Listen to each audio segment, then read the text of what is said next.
In today's lesson, we are going to learn the Solidity by using this interactive game, which is at the cryptozombie.io, and which is a new programming language. And some people say that it is very similar to JavaScript, so this is good if you already know about how to use JavaScript. So let's get started. And the first thing is we are going to make the zombie factory. So we can click on Start Course, and then we go to Start,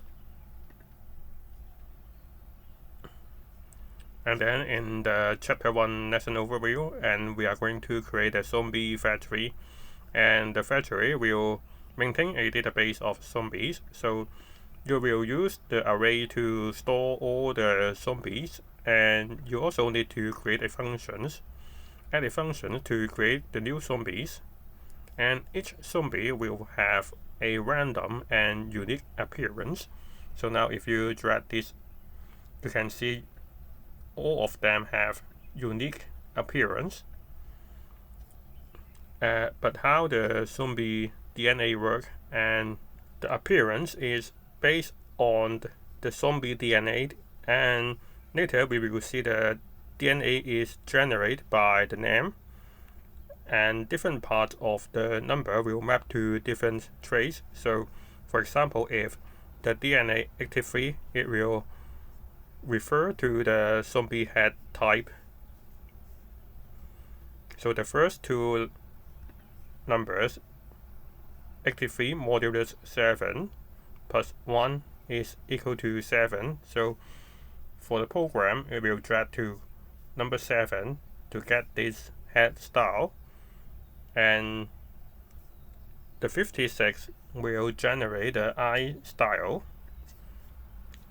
So for the modulus, I think everyone knows this is actually this is going to find the remainder.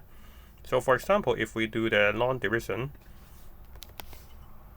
and we divide by 7,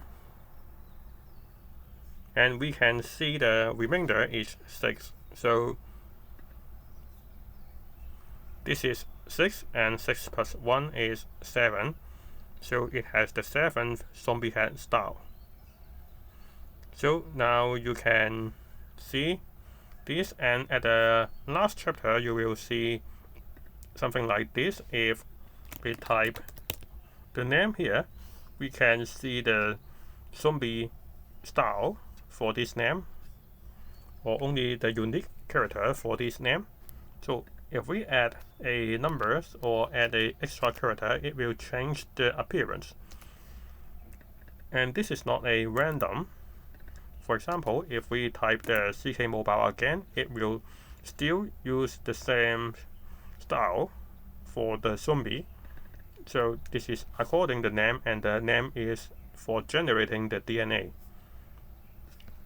And at the last, it said we can try to move the sliders, play with the slider to change the appearance. So now we can go to the next chapter.